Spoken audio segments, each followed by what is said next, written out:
So I'm just going to give myself like a, see if I can get that higher there. See the whole paper now, maybe, possibly. Cool. So that way you don't have to tone these areas, right? And the trick to doing this is that you're building up very, very slow and soft value. So hold your pencil by the absolute end, right? You don't want to use a pincher grasp for this. And you just want to work it across the surface.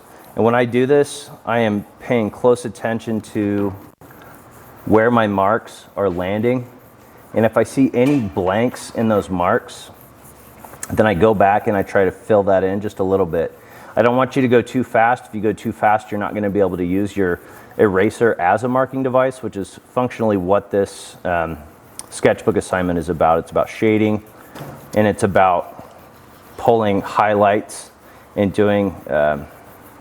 performing a very clean academic drawing that already has some of the tone on the paper for you. So you don't have to execute any 4 and 5 values. We want to kind of push that up. So after you've gone a singular direction on here, and again, pencil control, right? Like I'm kind of using my whole shoulder, elbow, but I'm just keeping my fingers grip to the absolute edge of this so that I'm not pushing at all, right? I'm just gliding it over the paper. After you go a singular direction, evaluate where it might be darker. I see some darker areas coming through here,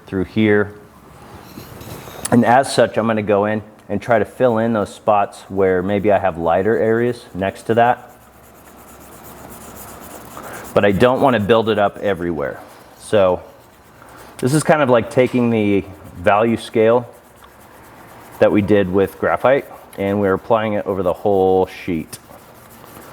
So after you've gone a singular direction and you're pretty sure that you've filled all those little gaps, then I want you to go another direction. Because if I don't have good tonality here, like I have a lot of skips and stuff, when I go the other direction, it's going to be too dark in some of those areas, and it's going to be too light in the other areas where I didn't get that on there. So now I'm just going to drag it across the surface again. We want this to read like a flat value, right? So you can actually buy toned paper. I don't know why somebody would want to spend extra money on toned paper when you can tone your own paper. But the idea here is to just get enough graphite on the surface and the tooth of the paper that we can use those light values for what the paper is. Now we will go in later and do some darker shading in here. Now you're not going to use this technique necessarily for your metal objects, but you can. If you like the technique, I happen to really enjoy subtractive drawing. Thinking about your eraser and your pencil at the same time and using both as a drawing implement. So after you've gone a few directions, right, and we can kind of see a matrix happening there, I want you to go diagonal. And again, this has to be a slow buildup. So you're kind of cross-hatching all over the whole place. You're taking all those different types of line, hatching-wise, and you're building them up to create a soft tone. And I'm kind of hitting some of those spots that I feel like are a little bit lighter and just adding a little bit more shading to those spots, and then I continue on. So you're not pushing into the paper. You don't want to crush the tooth of the paper. If any of you are colored pencil artists, like you've gotten into colored pencils at all, you know that you can really damage your paper and load it up quite a bit by blending your colored pencils. And once you have really pushed the pigment from colored pencils into the tooth of your paper and it's full, it won't accept anymore. So we don't want to push it that far, right? We still want to see a little bit of the white of the paper, the tooth of the paper happening in there. And the more careful you are in this step, the easier it's going to be for you when you're ready to start cleaning everything up. I want you to go a fourth direction. So it's kind of like mezzotinting. Are you studying that yet in printmaking? Yeah, you gotta mezzotint the whole plate, and then it's subtractive. So functionally, that's why I loved it, I guess. A lot of control. because I use a lot of subtraction in my drawing work. Now, if you're using like a 2B or an HB, it's going to take you longer to build this up.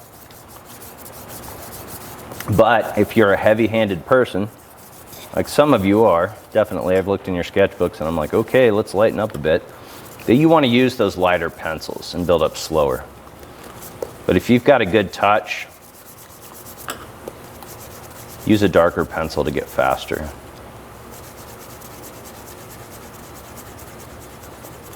And just like any other thing that I'm talking about with shading, I kind of like to unfocus my eyes a little bit so that I can see any of the gaps that are happening in here.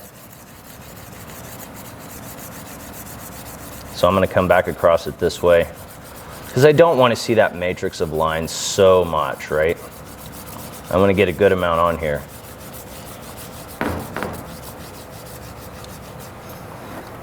I'm going to kind of diagonal another way, like I'm going at a completely different angle now. The idea is that we go across this a multitude of directions so that our strokes coming over the paper do not read like lines, but they read like value.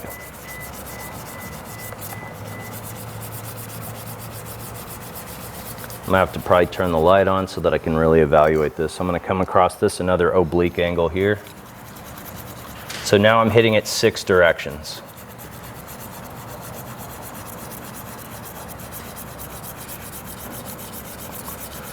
So you know how I'm always talking about no smudging, right? You might be tempted to go, oh man, I'm just done with this. I'm just gonna like take my thumb and smudge this thing in. You don't wanna do that. If that happens, you are gonna be putting, again, that oil and grease from your fingers into the tooth of the paper. And it's gonna be much harder for you to execute a good subtraction. So now I'm going after a 7th direction here, so I'm just kind of like choosing really strange oblique angles. The more angles we go, the more full it looks as a value. I think I'm just about there. Again, I'm looking for about a number 4 or a number 5 value when I'm doing this. When we work with charcoal, there are a lot of times that we'll use vine charcoal like this.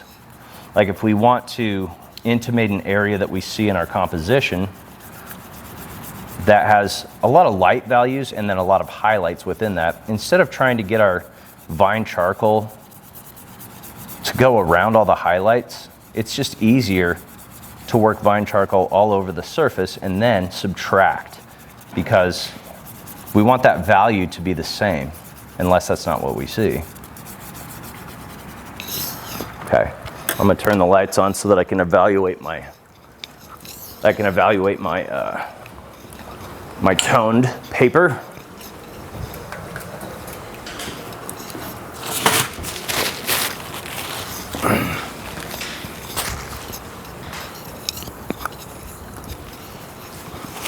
Okay, so in looking at this, I have a few areas, like this is kind of dark here. I have a few areas in here that I think I need to build up. So I'm just gonna go through and kind of like hit those little spots that I see that need a little bit more value. So you should have a good middle tone, right? We don't wanna go super dark or you're not gonna be able to subtract. You will have a full range value drawing if you want full points for success by the time you're done with the drawing, however. But we're doing all of our medium tones now. Okay, when you feel like you have a pretty consistent and smooth amount of value, I'm gonna go ahead and take this around so you can see a little bit better. You are gonna take a paper towel, and I don't want you to like wrinkle it at all. You wanna smash it out like this, okay? Because we don't want like a lot of texture to go over that and cause any strange manipulation of the graphite. Then we're gently gonna work over this. Gently. I don't want you to push it in so far that we can't get it out later.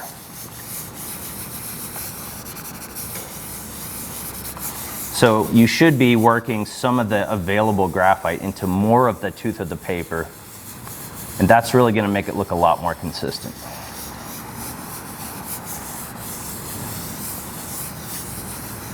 That looks pretty good. And you'll end up with a little bit of on your paper towel, right? Yeah? So, then what I want you to do is just take your retractable eraser, and I want you to select a spot somewhere in there. Like, I have a bunch of extra value here, right? I want you to kind of go through there and see if you can pull that out cleanly. Like, if you can pull a good little highlight, if you can see that very well, kind of hard to see, I guess. If you can pull a good little highlight and you're able to get almost all of that graphite out of there, then you're at a pretty good level, okay? The next step is going to involve using your viewfinder and posing your hand in a position to where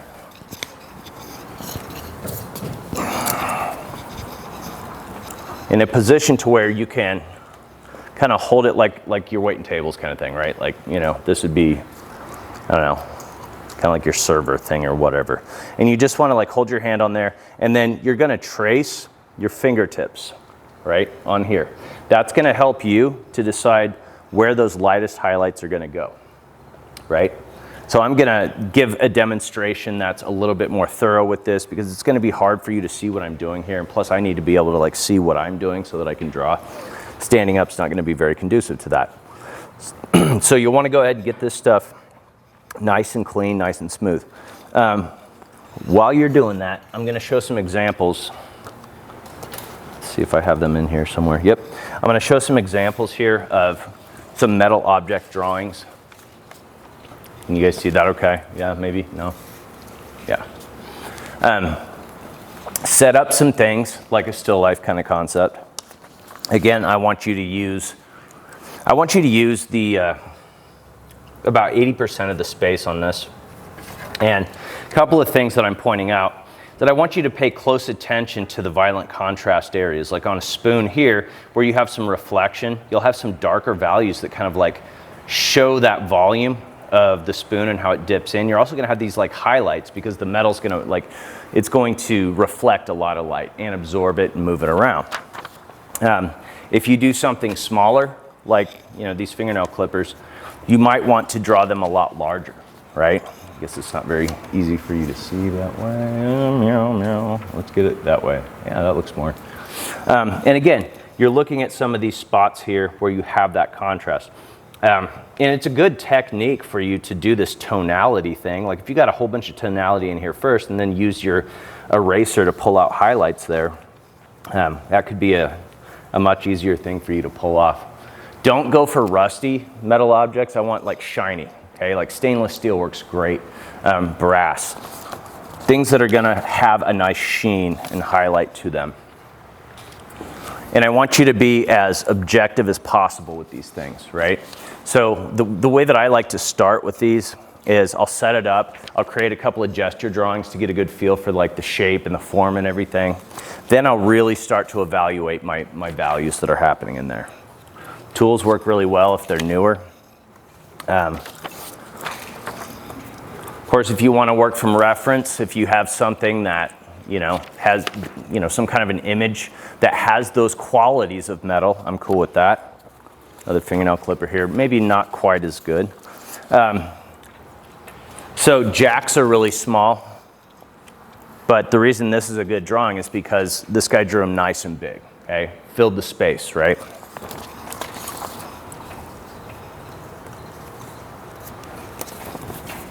Some good examples here of like, especially on this knob up here, how we have these darker values, these medium values, and then just super light areas. So we want a lot of different contrast elements happening in here. And we have a whole bucket of metal objects back there that you're welcome to look at and draw from. So there is an expectation here that these are going to be pretty realistic drawings. So think about your ability at this point. And if you're worried about a complex subject, like, I don't know, this screw is kind of complex, I think, because you have to think about the cylindrical structure and then how those threads wrap around. Tape measure. This one's just like a hex nut. So again, kind of a smaller object, but I want you to draw it pretty large, right? This is in graphite. Again, I don't want you to smudge. I want you to build up with line work. And if you see, when I get these closer, I don't know if it's focusing okay, yes. All of these still retain their linear qualities, but the highlights are super clean. Yeah, I'm gonna be looking for that for sure, right? So graphite, I would probably use 2B, 4B, 6B, like use those different types of graphite pencils to attain darker looks or lighter looks instead of trying to build it up for a long time, right? Okay, so the metal objects are your choice. So if you're concerned about proportion and you're concerned about getting this in here, and you put maybe some light marks here and here to indicate where that quadrant scenario would be, that would be pretty helpful for you. So what I'm going to do is just go ahead and set up a scenario where my fingertips are pulled realistically away from the middle there. So looking at how this is going to go, the first thing I want to do is I want to find where I need to highlight these, right? So I think what I'm going to do is go ahead and give myself a little bit of help with a quadrant scenario.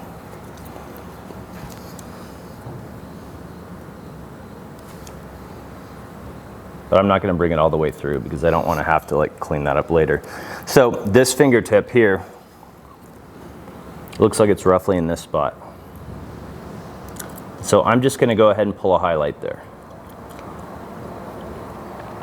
This fingertip looks like it's kind of coming down closer here. So I'm going to start with that. Quit moving. And you're going to want to protect your paper, right? Because you have all this graphite everywhere. It's going to get all over you and it's going to smear. We don't want that for sure. So this is like over here further. Looks like I would probably place that in this location here. Okay. And then this boy is up in here. Yes, that looks good. Yes, yes. Okay. And then my thumb is kind of a triangulation happening here. So I'm going to kind of use that compositionally to help me. Okay. I kind of like to start with my thumb. I don't know why, but it's just, I guess in this case, because I have some bunching, right? Because my thumb is coming up over and I'm looking at the tip so I can see this end of my thumb. It doesn't come straight up perfectly from my perspective like these do, right? So I'm kind of looking at the thumbnail. And again, I'm kind of reversing my thought process here. So I'm looking at those shapes and I'm pulling out some information for where that thumbnail would go. The next thing I'm going to worry about in there is the next knuckle in that area.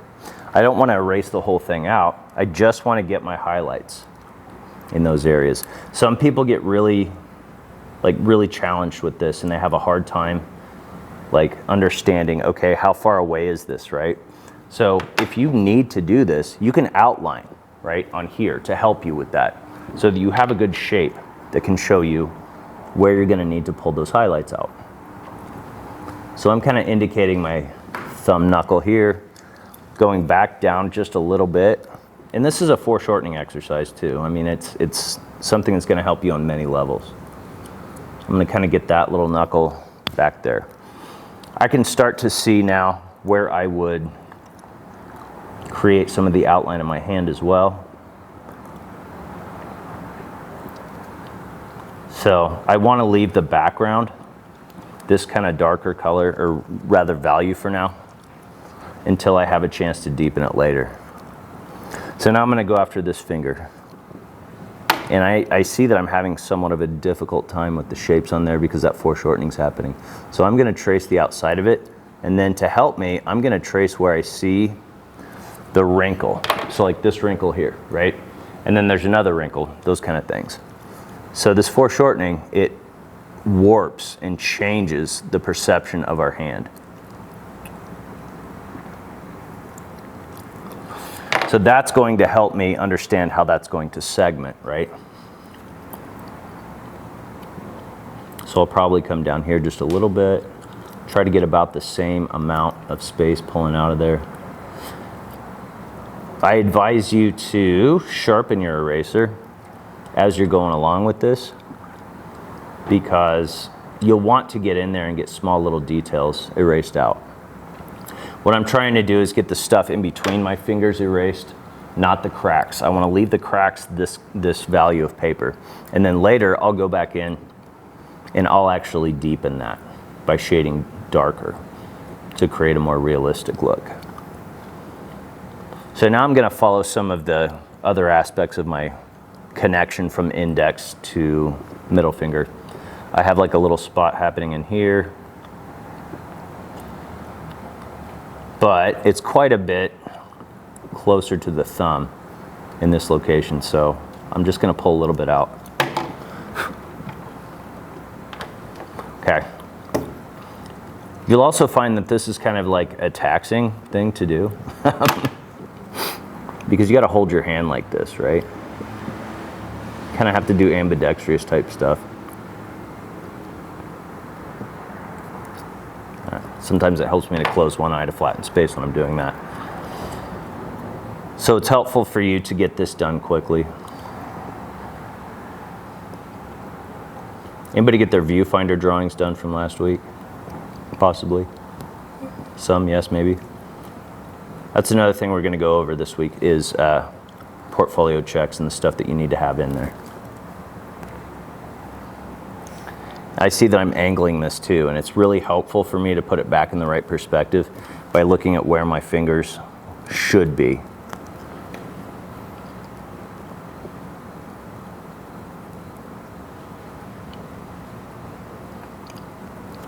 Yeah, I keep moving my pinky. There we go, buddy. 1, 2, 3, 1, 2, okay. Yeah, I'm gonna get a much bigger piece here. I'm also kind of looking at the way this pinky angles toward my thumb, which helps quite a bit as well. I'm gonna give myself a little break. This pinky shape does not look quite right. So I know that it should elongate and extend down here a little bit more. I really encourage you when you're doing this to just take it one finger at a time, because you'll get overwhelmed if you worry about the whole. And I usually go from the tips all the way down. So then I'll reposition when I need to take a look. Some people have, if you're really, really like super, like if you're really, really dexterous and you have, if you're good with both hands, like you might even be able to snap a photo of this, but it's not going to be a really good photo because you're going to have a lot of like reflection happening. It's always best if you try to get this thing done with observation. So you're going to do the bulk of the work with subtraction, but then you're going to go back in and you're going to shade to make it look realistic, get all the values that you see in there. Some people find it's easier for them. It may make more sense to them when they get lumps like this of the finger started to go back in there with a graphite pencil. Can one of you grab me a graphite pencil out of it, please, and things? I got a couple of them just sitting there. Should be good. So it helps some people to go in here and, like after they get some of that information, and this does require a lot of concentration, right? So, there we go.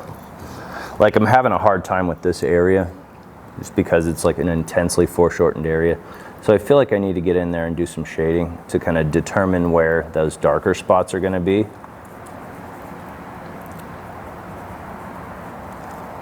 Because as we move forward with our drawing skills and things like that, you'll be doing combination of subtraction, addition, those types of things.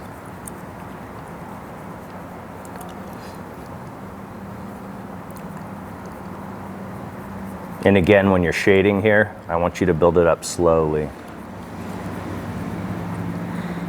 Whatever type of line you like the best when you're working this way. Since my thumb seems to be in the way, I'm going to go ahead and like get some shading around that. Maybe kind of articulate that a little bit.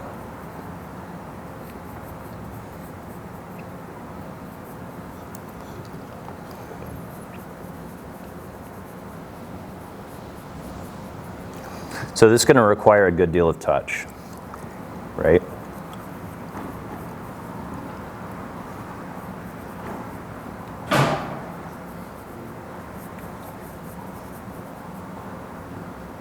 So when you get this one done, and honestly, you're probably going to have to use some class time to work on this because it's a challenging one. When you get this done, you're going to want to spray it, right? So I feel like I'm getting closer here to where I have this area pretty well articulated. If you take this home with you to work on it, you should get like a piece of newsprint out of here and cover this really, really well. You might even want to tape a piece of newsprint like on the top so that it doesn't move and migrate on you. Sometimes I'll tape the top and the bottom because you don't want this to smudge all up, right? Also, you've got those bigger erasers and they have nice little corners on them that you can use to get little tiny like wrinkly details and stuff.